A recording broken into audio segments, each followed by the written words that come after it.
ప్రభువుతో ప్రియమైన సహోదరి సహోదరులందరికీ నా హృదయపూర్వకమైన వందనాలు. ఇది నా దేవుని సన్నిధానంలో ఇప్పటివరకు కూడా పాటల ద్వారా దేవుని స్తుతించాం. ప్రార్థనల ద్వారా మన విన్నపములో విజ్ఞాపనలో దేవుని సన్నిధానంలో తెలియజేశాం. గడిచిన రాత్రి మీ అందరి ప్రార్థన ద్వారా వెనుకొండ దగ్గర మరి స్వార్థ కూటములో దేవుడు వాడుకున్నాడు. ఒక వాక్యాన్ని చదువుదాం.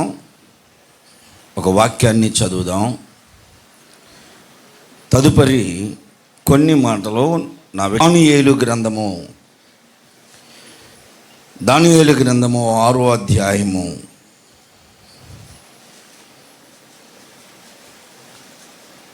6వ అధ్యాయము 21, 22 వచనాలని చదువుతున్నాను. అందరూ చూడండి.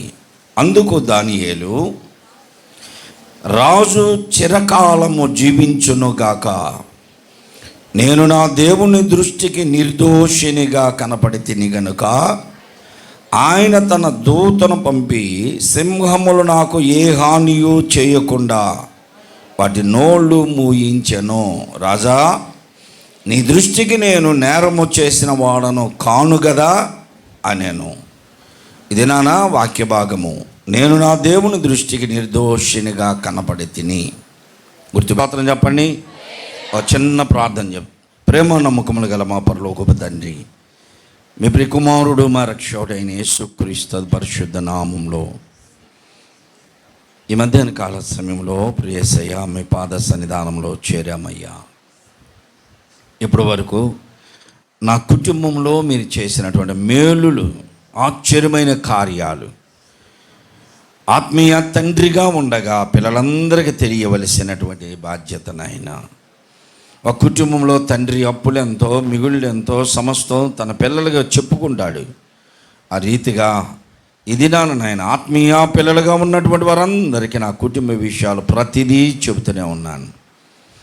ఎక్కడ అనమరిక లేకుండా నాయనా యథార్థమైనటువంటి హృదయంతో ప్రతి విషయాన్ని సంఘానికి తెలియచేస్తున్నాను.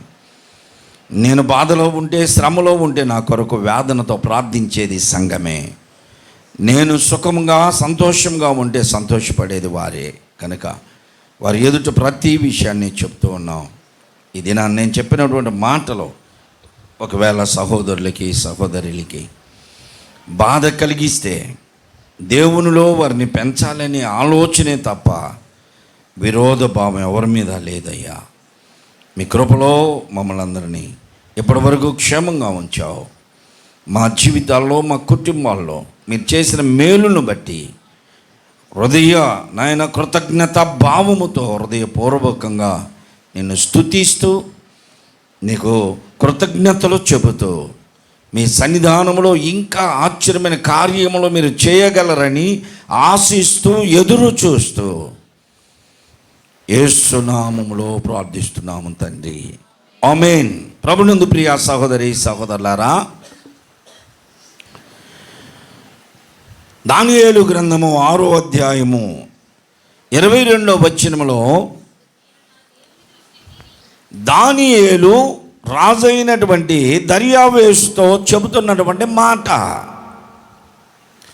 దానియేలు గారిని ఇబ్బంది పెట్టాలని, దానియేలు గారిని హింసించాలని, దానియేలు గారితో పాటు ఉన్నటువంటి సహ ఉద్యోగులు, దానియేలు గారి క్రింద ఉన్నటువంటి ఉద్యోగులు వీరందరూ కూడా ఆ రాజ్యములో దానియేలుకి దక్కుతున్నటువంటి మర్యాద, గౌరవం చూసి అసూయపరులై, ఈర్ష్యపరులై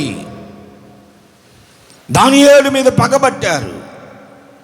ఏ కుటుంబంలోనైనా ఎక్కడైనా ఎవరైనా సరే వారు చేసే పనిలో, వారు చేస్తున్నటువంటి కంపెనీల్లో, వారు చేస్తున్నటువంటి పనిలో, ఉద్యోగాల్లో ఆఫీసర్స్, పై ఆఫీసర్స్, కంపెనీ లేకపోతే వారు చేస్తున్నటువంటి ఆ పని దగ్గర ఒకరిని పొగిడితే వీళ్ళు మంచి వర్కర్స్, బెస్ట్ వర్కర్స్ అని అవార్డ్స్ ఏమైనా ఇస్తే మిగిలిన వారికి అసూయ పెరిగిపోద్ది. చదువుకుంటున్నటువంటి స్కూల్లో బెస్ట్ స్టూడెంట్ అని స్కూల్లో పిల్లలందరి మధ్యలో ఒక స్టూడెంట్ని లేపి నిలబెట్టి మెచ్చుకుంటే టీచర్స్ ఆ పిల్లోడి మీద మిగిలిన వారికి అసూయ పెరిగిద్ది. వీన్నెట్ట చెడగొట్టాలి, వీన్నెట్ట పాడు చేయాలి. ఇక్కడ ఎన్ఆర్ఐ కాలేజీ పేరుచెర్ల దగ్గర, అందులో కాలేజీ మొత్తంలో బెస్ట్ ఒక అబ్బాయి, షారోన్ గారి కొడుకు చదువుతున్న సమయంలో వాడిని ఎలా పాడు చేయాలని కాలేజీలో గోల్డ్ మెడలిస్ట్ ఆ అబ్బాయిని ఎలా పాడు చేయాలని స్నేహితులు చేరి వాడిని ఆ బెస్ట్ క్వాలిఫికేషన్ నుండి తగ్గించాలని, అందరిలో వాడిని అవమానించాలని ఎంత ప్రయత్నం చేసినా ఆ అబ్బాయి చదువులో తక్కువ కావట్లా. స్నేహితులు ఆ అబ్బాయిని తీసుకెళ్ళి పేరుచెర్ల కొండల్లో చంపేశారు. అసూయ, భక్తిహీనులు అసూయ చేత సచ్చెదరు అంటున్నాడు. భక్తిహీనులు అసూయ ఎక్కువ ఉంటుంది, భక్తి కలిగిన వారికి ఉండదు, భక్తిహీనులకే ఉంటుంది ఎక్కువ.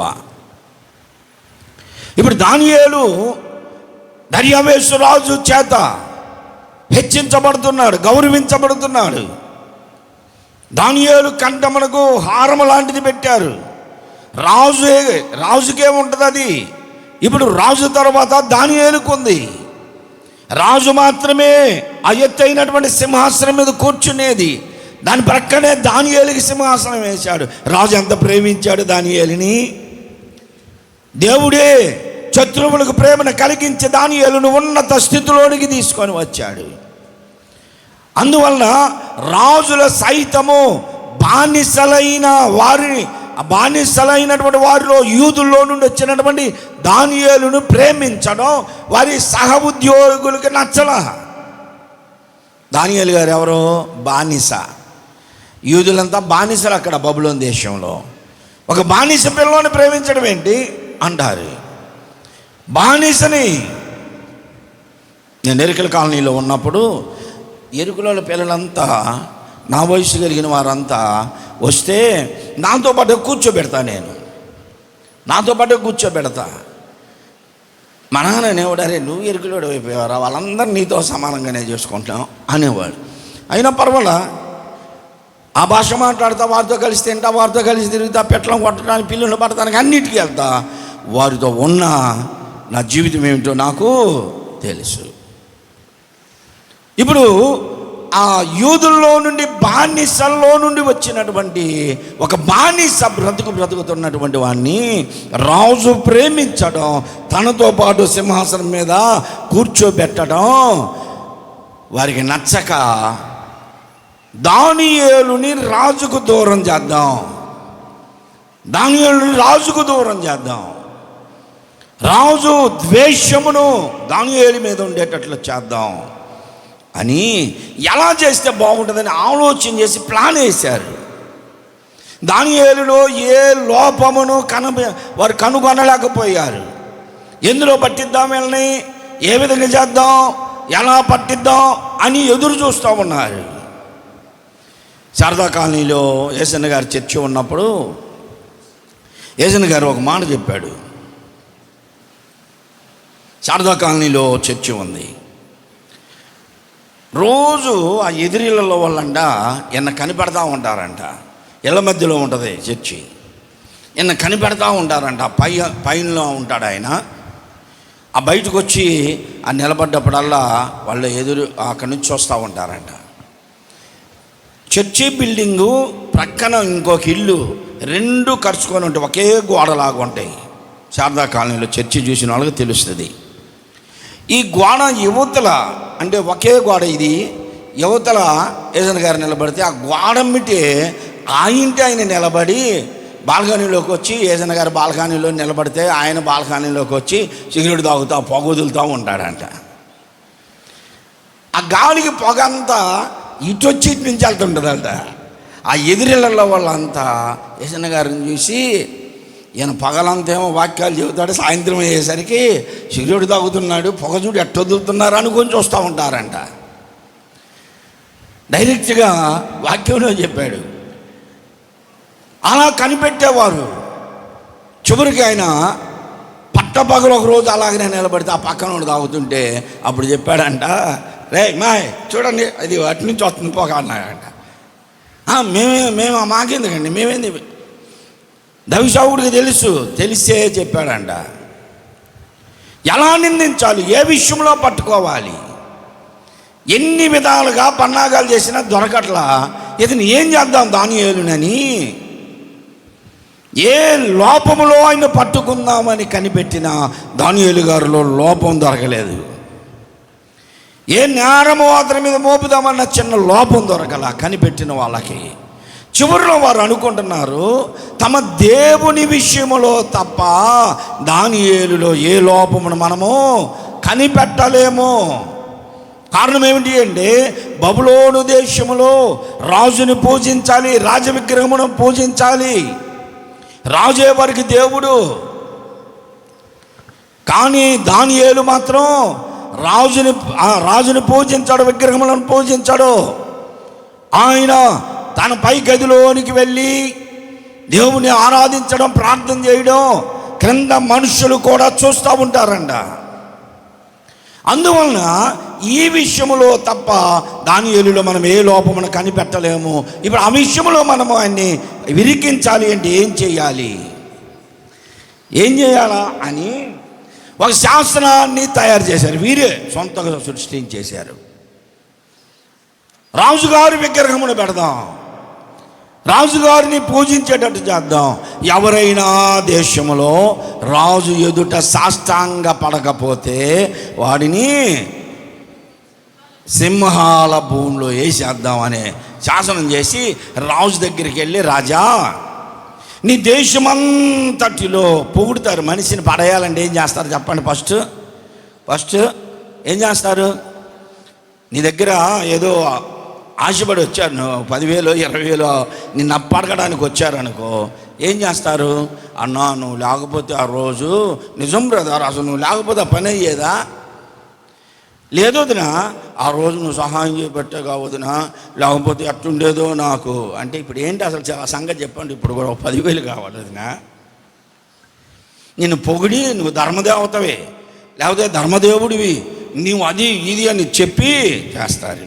రాజు దగ్గరికి వచ్చి పొగిడారు. 120 సంస్థానములలో నీ పేరు గొప్పగా ఉంది, నీవు తప్ప ఎవరిని పరిపాలన చేయలేరు. పరిపాలన చేస్తుంది ఎవరు అక్కడ?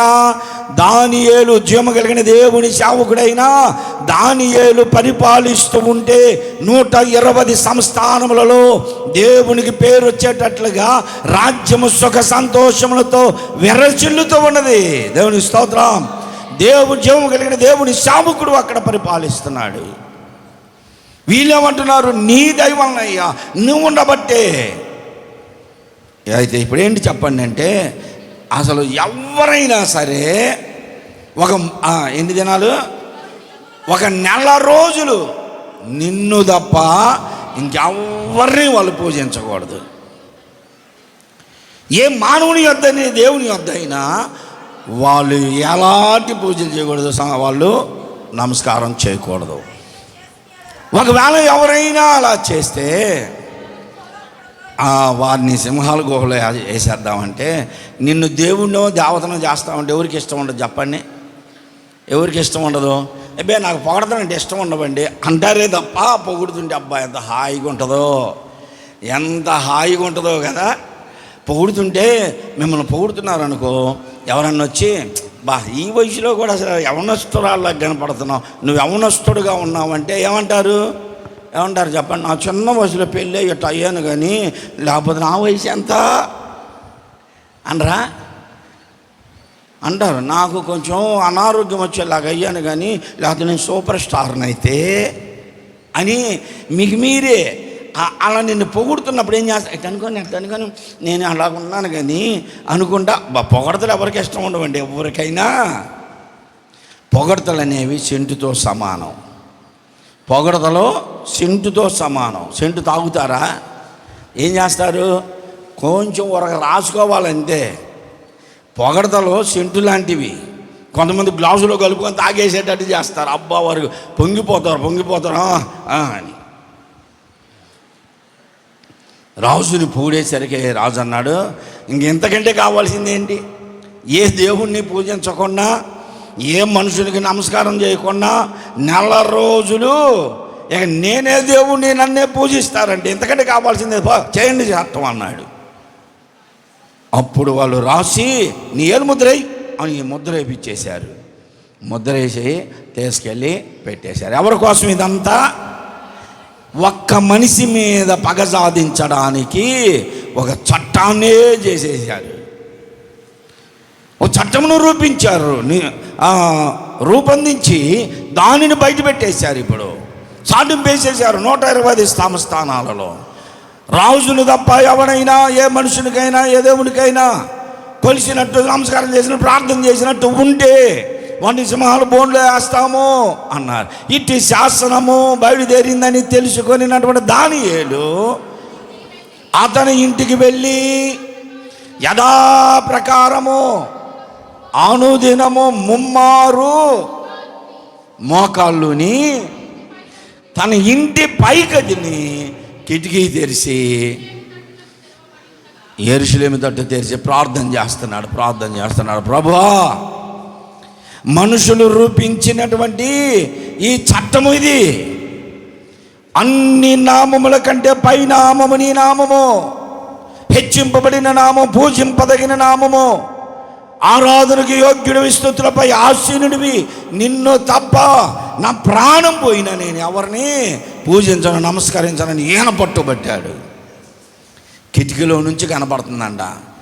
ఇప్పుడు వాళ్ళు కనిపెట్టాల్సింది ఎవరిని? దానియేలు కోసమే చట్టం ఏర్పాటు చేసినప్పుడు దానియేలునే చూస్తారు కదా.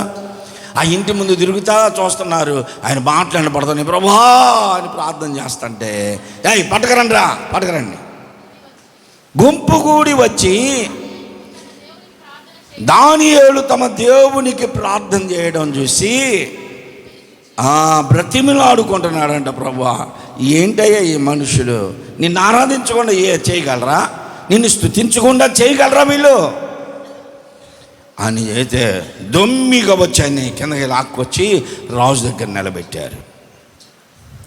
దర్యావేషు రాజు దానియేలుని ఎక్కువగా ప్రేమించాడంట. ఎందుకో అందరు పగ అయితే దేవుడు ఎవరినో ఒకరిని ఎక్కువగా ప్రేమించే వాళ్ళని పెడతాడు. ప్రజలందరూ దానియేలుకి విరోధులైపోయారు. దర్యావేషు రాజునే దానియేలు పక్షము నుంచాడు దేవుడు. దేవుని స్తోత్రం.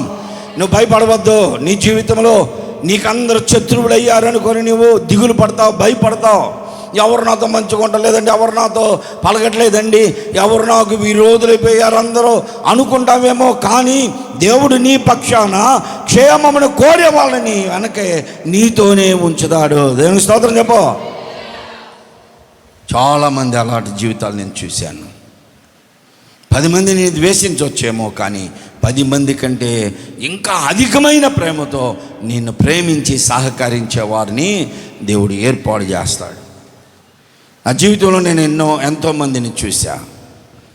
అలా సహకరించేటువంటి వారిని ఎంతోమందిని చూసా. ఎలాగా ప్రేమిస్తారంటే నా ప్రతి అవసరతను గుర్తిస్తారు. వారు నేనున్నటువంటి కష్టాలు నష్టాలు తెలుసుకుంటారు. చెప్పకపోయినా సరే వారు గుర్తిస్తారు. వెంటనే ఆ సమయానికి దేవుడు వారిని సిద్ధపరుస్తాడు. ఏది అవసరమో ఆ సమయానికి సహాయం చేసే దేవుని వైపు చూసి ప్రతిదీ మొరపెడతా, బ్రతిమిలాడతా.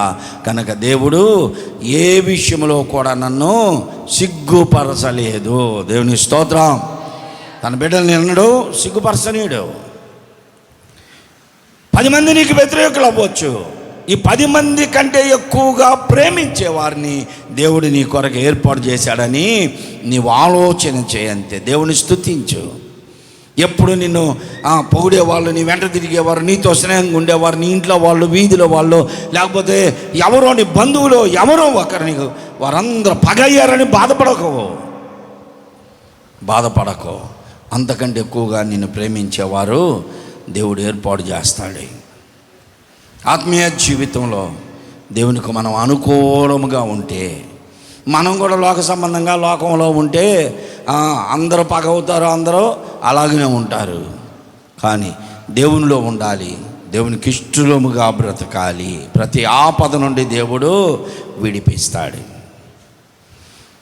అందరు మీలాగే ఉండరండి. వింటున్నారమ్మా? ఇటు చూడండి, నాకు వెళ్ళి అందరు మీలాగానే ఉండరు. పాస్టర్ గారిని ఎవరు తిడుతున్నారు, ఎవరు వాళ్ళ దగ్గరికి పోయి అనుకుంటూ మాట్లాడుకుంటుంటా, ఎందుకు తిడుతున్నావు పాస్టర్ గారిని అని అడిగే వాళ్ళు ఒక్కరు లేరు. తిట్టు నీకెందుకు, రేపు మేము చూస్తూ ఉంటుంది అనేవాళ్ళే. ఒకవేళ నువ్వు అలాగనుకున్నా దేవుడు నా కొరకు నా మేలు కోరే వారిని సిద్ధపరిచి ఉంచుతాడు. నాకు ఆ నమ్మకం ఉంది. దానియేలుని ఆ జనం అందరూ పగవాడిగా చూసి ఆయన బంధించి లాక్కొచ్చి రాజు ముందుంచారు. రాజు అంటున్నాడు, దానియేలు ఎందుకు ఈ జనంతో, ఈ మోకతో ఎందుకయ్యా, ఈ మందతో ఎందుకు నీకు, ఒకసారి నమస్కారం చేయి. సరే అక్కడ విగ్రహానికి మొక్కలేదుగా, నాకైనా నా ముందైనా సాష్టాంగపడి ఒక్కసారి ఈ మంద పోద్ది బయటికి అంటే దానియేలు గారు అన్నాడు, సర్వసృష్టికర్త అయిన దేవునికి తప్ప ఏ నరునికి ఎదుట నేను అసలు సాష్టాంగపడి నమస్కారం చేయను అన్నాడు. ఈ 30 రోజులు చేయను. అంతకుముందు ఒకవేళ నీకు నమస్కారం చెప్పానేమో, కానీ ఇప్పుడు నేను శాసనం తయారైంది, నీకు నమస్కారం కూడా చెప్పను అన్నాడు. రాజు వేదన చెందాడంట. రాజు ఈ మాట విని బహుగా వ్యాకులు పడ్డాడంట. దానియేలును రక్షించాలని తన మనస్సును దృఢపరుచుకున్నాడు. దేవునికి స్తోత్రం చెప్పు. ఏంటంట, అందరు రాజ్యంలో ఉన్న వారందరూ దానియేలుని చంపాలనుకుంటే దానియేలు దర్యావేషు రాజు గారు ఏం చేస్తున్నాడు, దానియేలుని ఈ మోకలో నుండి, అల్లరి మోకలో నుండి తప్పించాలని దృఢపరుచుకున్నాడంట హృదయాన్ని. ఏ విధం చేతనైనా సరే ఎలా తప్పించాలని వ్యాకులు పడుతున్నాడు లోపల. దృఢపరుచుకున్నాడు. దానియేలు ఒక్కసారి పోనీ వాళ్ళని అంటే, లేదు నా దేవునికి తప్ప నేను ఏ మనుష్యునికి నేను నమస్కారం చేయను అన్నాడు. ఇంకేం చేయాలా, శాసనం తయారైంది, చట్టం ఎవరికి చుట్టం కాదంటారుగా. కానీ ఇప్పుడు రాజు కూడా ఏమీ చేయలేకపోయాడు. రాజాజ్ఞ అది. దుఃఖపడ్డాడు, ఏడ్చాడు. ఒక్కసారి దానియేలు ఆలోచన చేయంటే, లేదు నా దేవుని పక్షాన నేను నిలిచున్నాను గనక నా దేవుని తప్ప నేను ఎవరిని నమస్కారం చేయను, పూజించను అన్నాడు. ఇంకేం చేస్తాం, వాళ్ళందరూ ఈడ్చుకెళ్ళి ఆ గుహలో వేశారు, సింహాల గుహలో. ఆ రాత్రి అంతా ఆయనకి నిద్ర పట్టలేదంట. రాత్రంతా ఉపవాసం ఉండి రాజు ఏం చేశాడు, రాత్రి అంతా ఉపవాసం ఉండి, పై వచనంలో ఉందో చూడండి. రాజు నగరికి వెళ్ళి, ఎన్నో వచనం, 18వ వచనం, రాజు నగరికి వెళ్ళి రాత్రంతా ఉపవాసం ఉండి ప్రార్థన చేశాడు ఆయన. అంతే, నేను రక్షించలేకపోయా దేవుడా, దానియేలుని రక్షించని అడుగుంటాడు ఆయన. ఆ రాత్రంతా ఉపవాసం ఉన్నాడు, వ్యాకులు పడ్డాడు, ఏడ్చాడు. నాట్యములను జరగనీలా, ఆనందములతో జరిగేటువంటి ఉత్సవాలను జరగనీలా. ఏం చేశాడు ఆయన, ఆ రాత్రంతా ఏడుస్తానే వ్యాకులు పడుతూ బాధపడుతూనే ఉన్నాడు. తెల్లవారుచుండగా ఏం చేశాడంట, వేకువనే శీఘ్రముగా లేచి సింహాల గుహ దగ్గరికి త్వరగా వెళ్ళిపోయాడు. గుర్రం మీద వెళ్ళాడో రథం మీద వెళ్ళాడో ఎలా వెళ్ళాడో తెలియదు, కానీ త్వరగా వెళ్ళి గుహ దగ్గరికి రాగానే దుఃఖ స్వరముతో దానియేలుని పిలుస్తున్నాడు. దుఃఖ స్వరంతో ఇటు చూస్తా పైనుండి దుఃఖముతో ఉన్నాడు. సింహాలు తినేసి ఉంటాయి. అంత ఊహించుకొని ఏడుస్తూ దుఃఖ స్వరంతో దానియేలు ఏమంటున్నాడు చూశారా, జీవము కలిగిన దేవుని సేవకుడవైన దానియేలు. ఎంత గుర్తించాడండి ఆయన. ప్రియ సహోదరి సహోదరుడా, నిన్ను బట్టి నీ దేవుణ్ణి స్తుతించాలి జనం. ఇతరులు నిన్ను బట్టి దేవునికి మహిమ తీసుకురావాలి. జీవము కలిగిన దేవుని సేవకుడవైన దానియేలు అని పిలుస్తున్నాడు. దేవుడు జీవము కలిగిన వాడని గుర్తించాడు రాజు. అన్యుడు, బానిస జనాంగము యొక్క దేవుడు, జీవము కలిగిన దేవుడు అని గుర్తించాడు. అనుదినము నువ్వు సేవిస్తున్నావే. నీ దేవుడు జీవము కలిగిన దేవుడు. నిన్ను ఇప్పుడు రక్షించగలిగాడా? దానియేలు, జీవము కలిగిన దేవుని సేవకుడివి నీవు. నీ దేవుడు జీవము కలిగిన వాడు. నిత్యము సేవిస్తూ ఉన్నావు. ఎంత గొప్ప సాక్ష్యం ఇచ్చాడండి. మనల్ని బట్టి మన దేవుడిని స్తుతించాలి ప్రజలు. మనల్ని బట్టి దేవునికి మహిమ రావాలి. మనల్ని బట్టి దేవునికి అవమానం రాకూడదు. ఇప్పుడు బానిస అయిన దానియేలును బట్టి ఒక రాజు 120 సంస్థానములకు రాజు అంటే ప్రధానమంత్రితో సమానం. ఇప్పుడు మన మోడీ గారితో సమానం ఆయన. మన రాష్ట్రాలు ఎన్ని?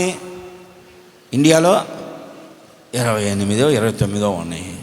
కానీ 120 సంస్థానములు అంటే 120 రాష్ట్రాల మీద పెద్ద ఆయన అంటున్నాడు. ఇప్పుడు జీవము కలిగిన దేవుడు మీ దేవుడు.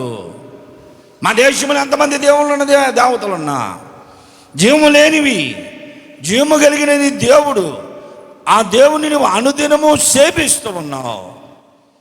ఈరోజు నిన్ను రక్షించగలిగాడా అంటే దానియేలు గారు అంటున్నాడు క్రింద నుంచి, ఆ బోన్లో నుండి అంటున్నాడు, ఒకవేళ అందులోనే నిన్ను నన్ను వేసాడు అనుకోండి, ఏమంటాం చెప్పండి? ఏమంటాం?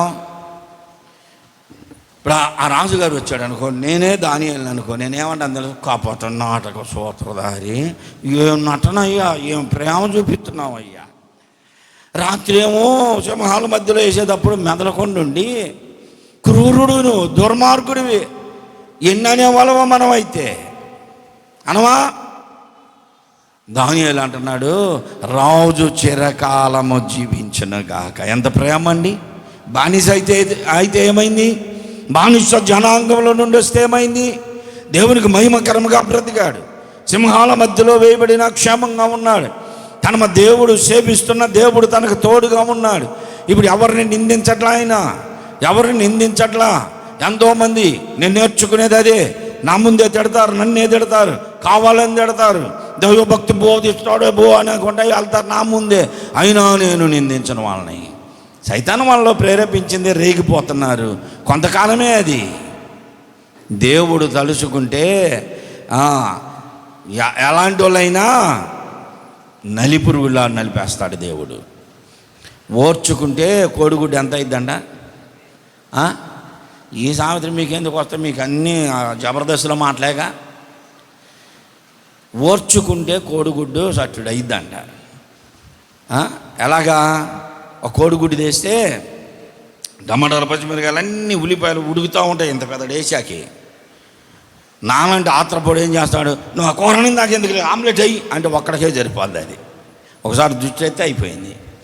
అదే ఆ పొయ్యి మీద ఉడికిన దాకా ఉంటే ఈ ఇంటి ఇళ్ళాలు ఏం చేసిద్ది, దాన్ని పగలగొట్టి దాంట్లో పోసి తిప్పిద్ది. ఇప్పుడు ఏమైద్ది? అది కోడిగుడ్డు కూర అయింది, అందరూ తింటారు.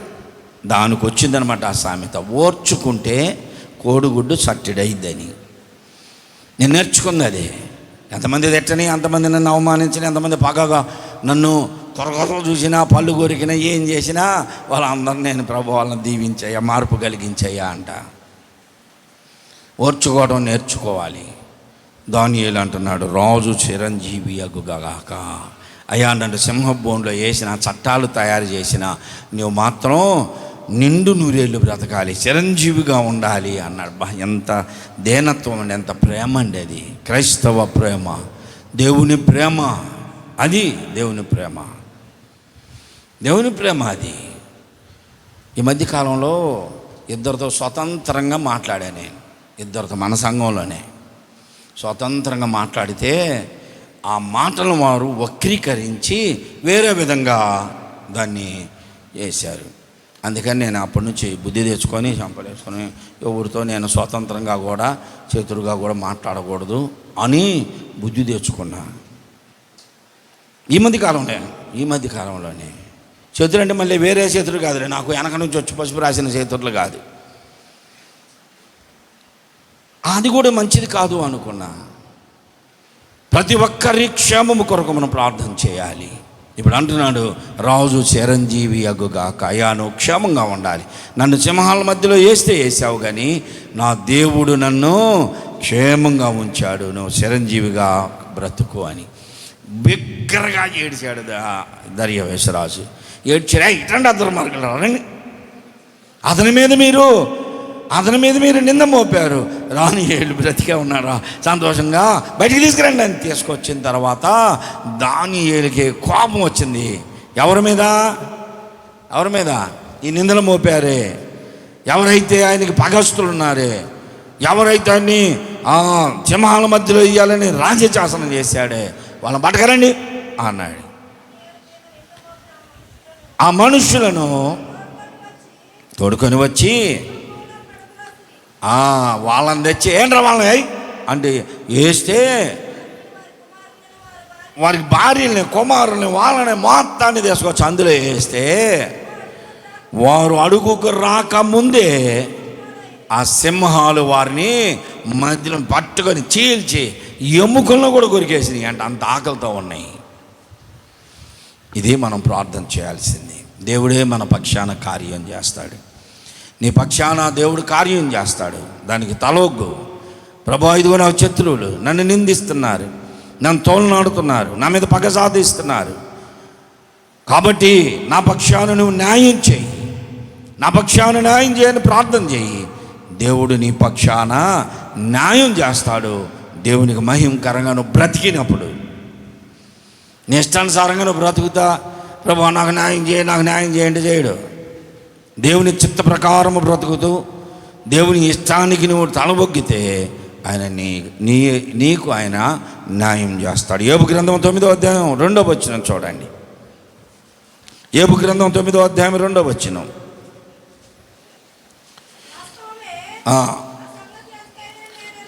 యోబు గారు అంటున్నాడు తన స్నేహితులతో, నీవేదో పాపం చేశావు, అందుకే నీకు గతి పట్టింది, నీకు ఈ స్థితి వచ్చిందని అంటుంటే, వాస్తవేనయ్యా, సంగతి నాకు తెలుసు.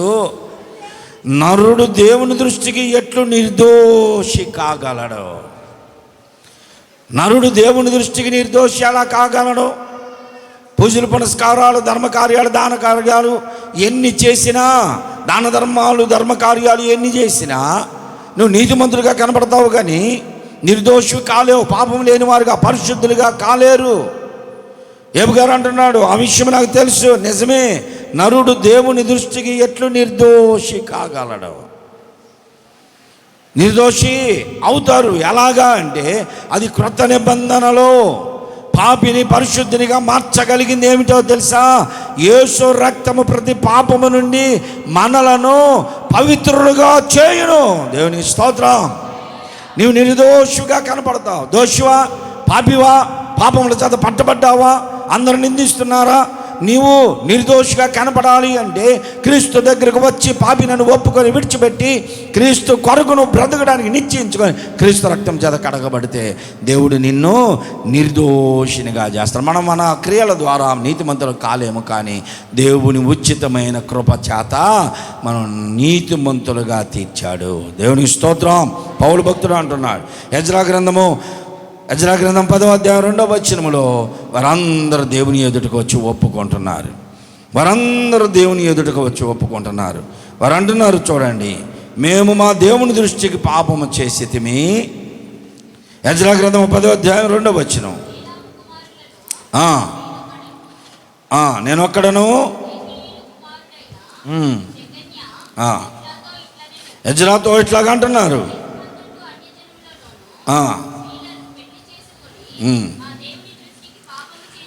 దేవునికి వ్యతిరేకమైన కార్యమును మేము చేశాం.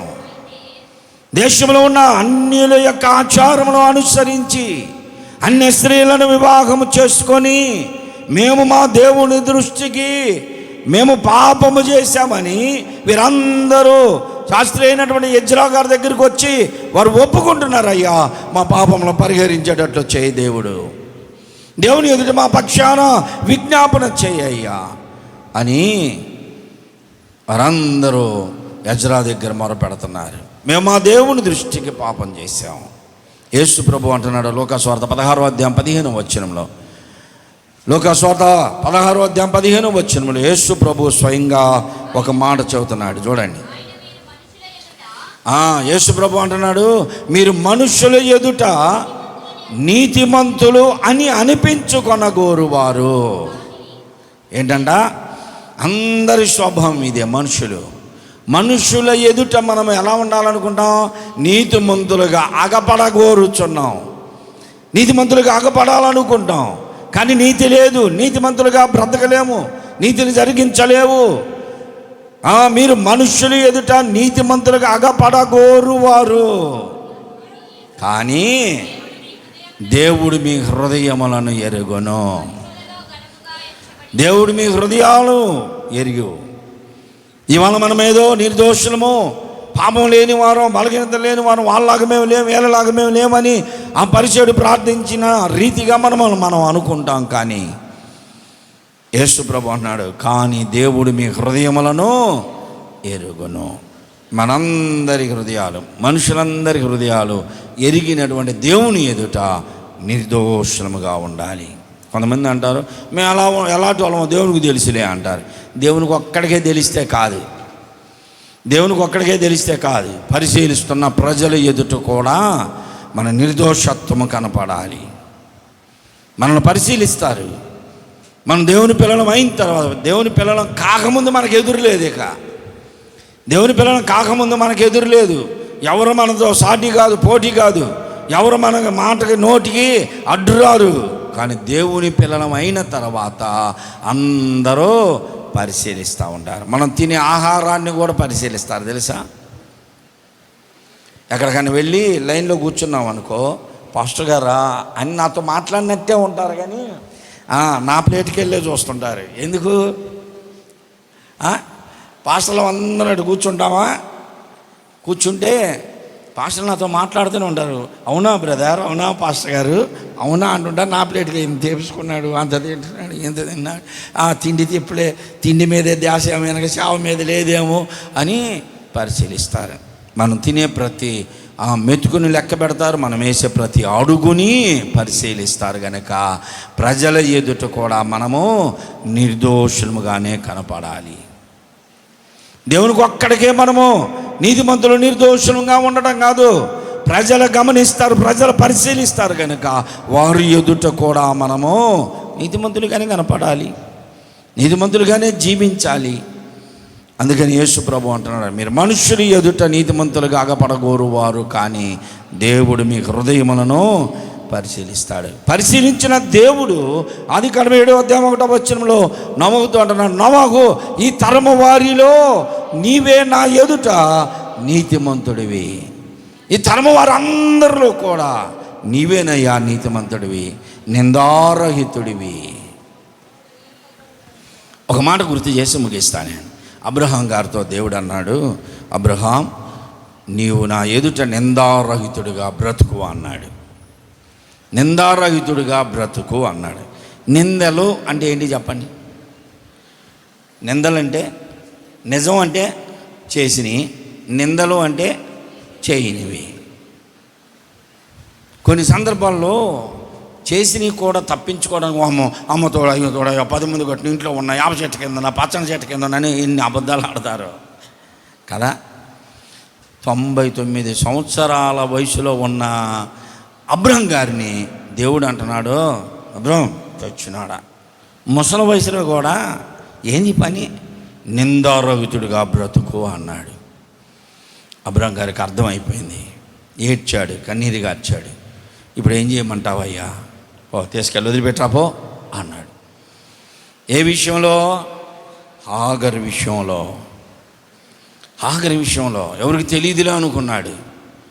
అబ్రహం, శారమ్మ ఉంది, ఆమె చేసింది తిప్పలో, శారమ్మే చేసింది తిప్పలో, పిల్లలు పుడతారులే ఎవరికొకరికి, కానీ అయ్యా అన్నది తీసుకొచ్చి ఇప్పుడు మళ్ళీ ఏమంటుంది, దాన్ని తీసుకెళ్ళిపో, దాన్ని బిడ్డను తీసుకెళ్ళి వదిలిపెట్టరా.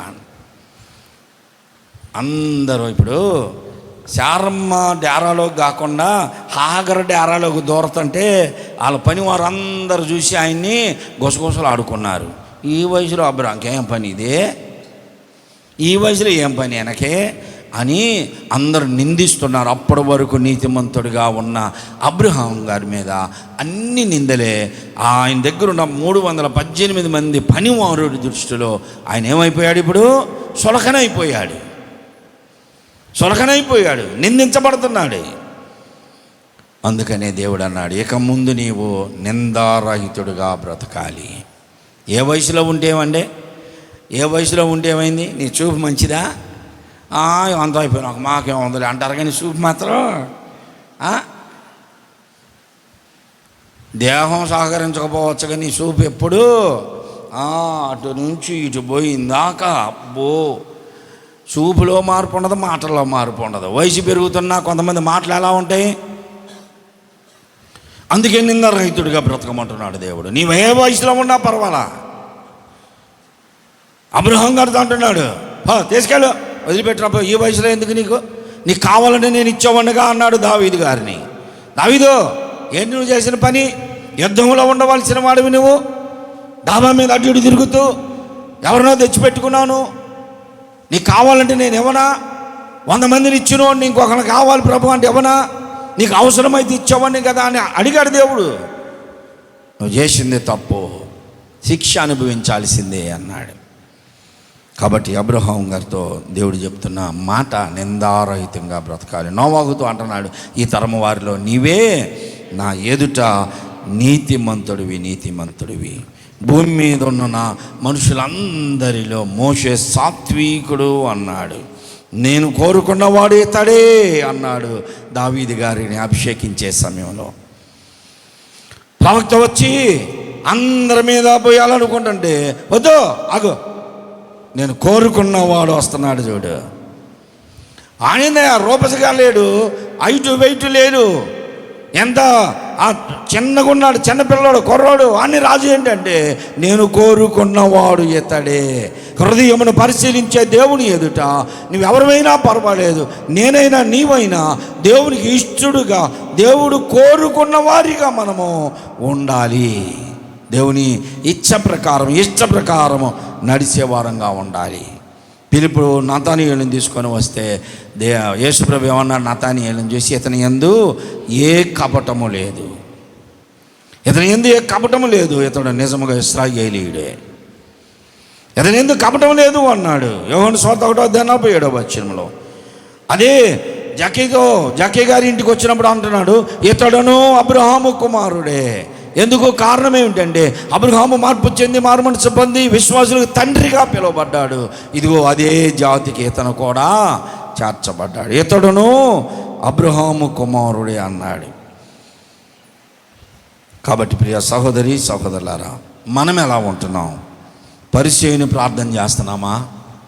ఉంటే అలా ఉంటే ఇలా ఉంటే కాదు. మన బలహీనతలు మనం ఎరుగుదాం, మన లోపాలు ఏంటో మనకు తెలుసు, వాటిని ఒప్పుకోవాలి యథార్థంగా.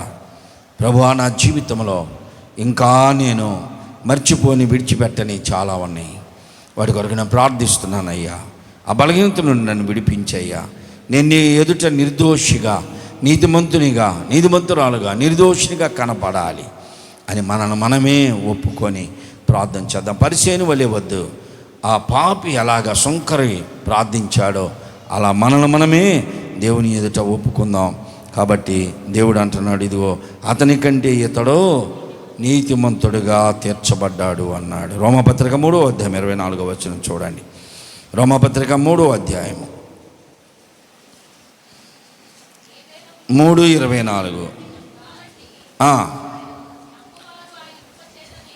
కాబట్టి నమ్మువారు ఆయన కృపచేతనే క్రీస్తు యేసు నందలి విమోచనము చేత మనము నీతిమంతులుగా తీర్చబడుతున్నాం. అందరూ తలలు వంచండి, కళ్ళు మూసుకోండి. ఈ మధ్యాహ్న కాల సమయంలో దానియేలు గారు ధైర్యంగా చెప్పగలుగుతున్నాడు, నేను నా దేవుని దృష్టికి నిర్దోషినిగా కనపడ్డాను. ఎంతమంది నిందించినా, ఎంతమంది నన్ను హేళన చేసినా, సింహాలకు నన్ను ఎర్రగా వెయ్యాలని వారు పన్నాగములు పన్నిన ప్రయత్నములు చేసినా, నేను నా దేవుని దృష్టికి నేను నిర్దోషిని అంటున్నాడు. మనల్ని మనం పరీక్షించుకుందాం. అందరూ మోకరించండి. అందరూ మోకరించండి. మోకరించగలిగిన వారందరూ మోకరించాలి. దేవుని ఎదుట మనము సిగ్గుపడనక్కర్లేని పని వారుగా ఉందాం. సిగ్గుపడవలసిన పని కాదు. మనము దేవుని ఎదుట మనము మోకరించాలి. ప్రభువా మమ్మల్ని క్షమించయ్యా అని అడిగే సమయం ఇది. ప్రభువు మనల్ని దృష్టి చూస్తున్నాడు. అబ్రహాము వలె నీవు కూడా నిందారాహితుడిగా బ్రతకాలనుకుంటున్నావా? పరిచయని ప్రార్థన విడిచిపెట్టు. సొంకర నా క్రియలు, నా పనులు ఎన్నో నా చుట్టూ వలయముగా పేరుకుపోయినాయి, వాటి నుండి నన్ను విడిపించయ్యా, నేను నిర్దోషిగా బ్రతకడానికి ఇష్టపడుతున్నానయ్యా అని మనము ప్రార్థన చేస్తే మనము మెసేజ్ కొరకు ప్రార్థన చేయండి. బ్రాడీపేటలో ఒక చర్చిలో పాస్టర్ గారి మెసేజ్ ఉంది, ప్రార్థన చేయండి. యూత్ మీటింగ్లో సంధ్యాన్ని కూడా అడుగుతున్నారు. దేవుని పనిలో వాడబడేటట్లుగా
ధన్యవాదం యేసు రాజా.